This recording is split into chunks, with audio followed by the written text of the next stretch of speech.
Good afternoon. My name is Gina Jacoy, and my topic today is loving the sinner. As Christians, we're commanded to love each other and to love our neighbors. But does God really mean that we should love everyone? In Mark chapter 12, Jesus shares with us two foundational commandments. He says, love the Lord your God with all your heart, with all your mind, and with all your strength. He follows this commandment with the remarkable, you shall love your neighbor as yourself. There is no greater commandment than these.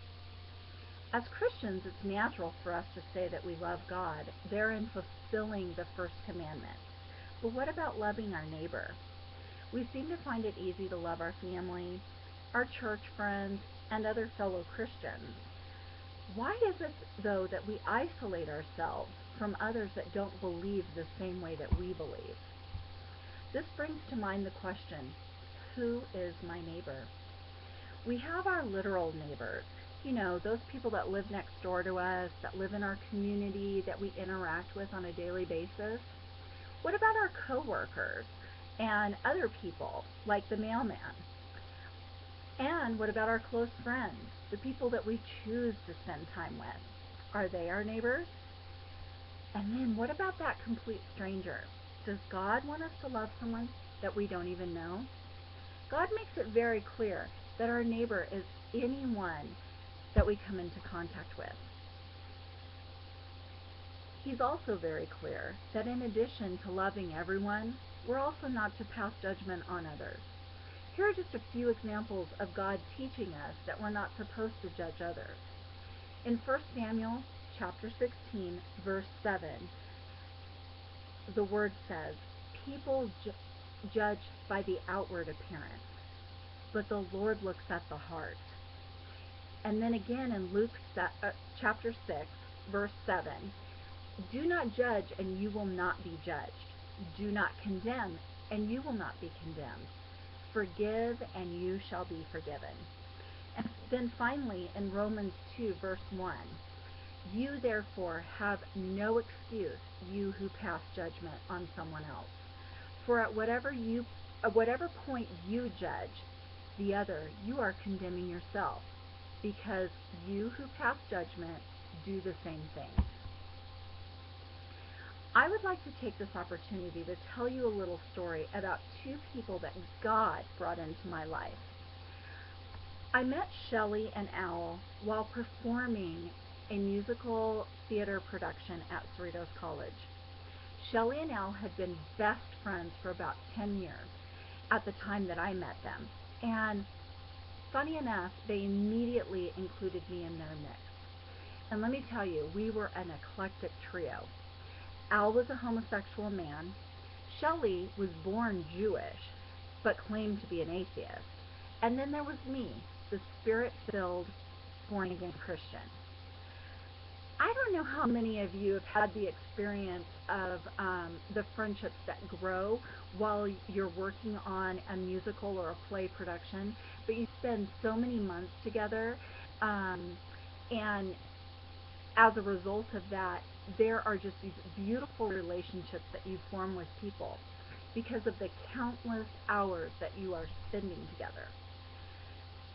Shelley and Al didn't really know about my spiritual beliefs when we first started to interact, and I could really see their confusion once they realized that I was a, quote, Christian. Both of them independently told me that I was unlike any other Christian that they had ever met. They went on to tell me that they were surprised that I would even be friends with them because of our philosophical differences.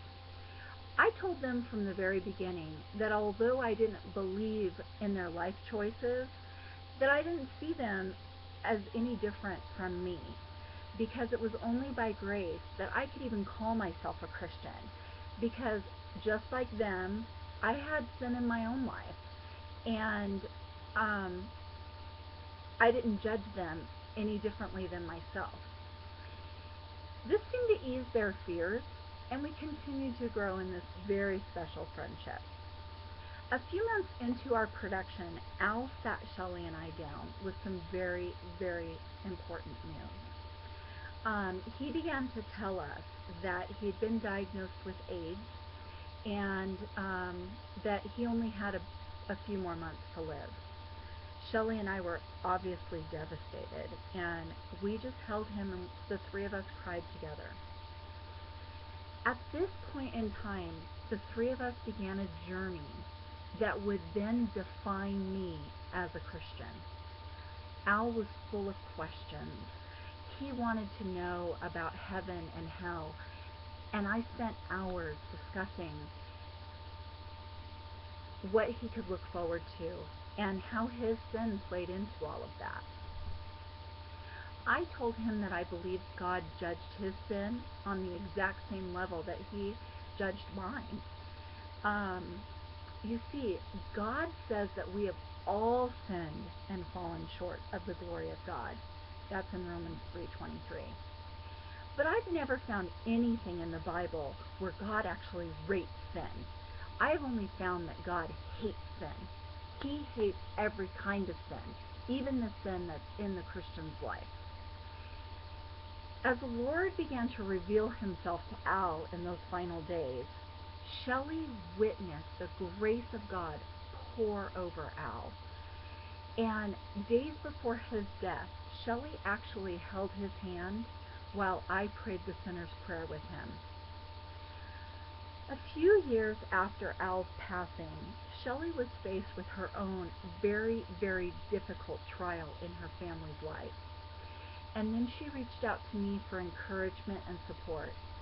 And you know what? I just sat her down and I told her that I respected her family's values and that they were very similar to that of a Christian family, and that what I thought she needed to do was really get into a church where they could start developing friendships, and her daughter could start developing friendships with families that shared their ethics and their values.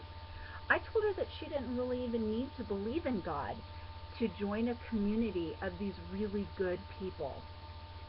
God was able to really work in Shelley's life as well as in her husband and her daughter's life as a result of just going to this church. This small church really touched the hearts of this struggling family. And now, Shelley and her husband are spirit-filled believers and work in their church in ministries of their very own. I found that meeting Shelley and Al, that it wasn't my job to convince them that they were sinners, and I didn't even need to convince them for their need of God. My only job in those relationships were to love these people and to let God's love transfer through me into their lives. God was really in control of the rest. You know, I find it incredibly sad that the body of Christ tends to be so reluctant to love these so-called unbelievers. And I am always perplexed when Christians put themselves in a place of judgment over these lost and hurting people of our world. Are these people not the neighbors that God commanded us to love?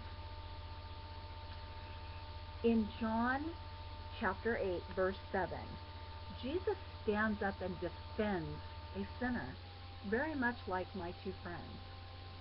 And when they keep questioning Jesus in defense of Mary Magdalene, Jesus says to them, "If any of you are without sin, then you throw the first stone." And then he told Mary to go and sin no more. We are the light to a very, very dark world.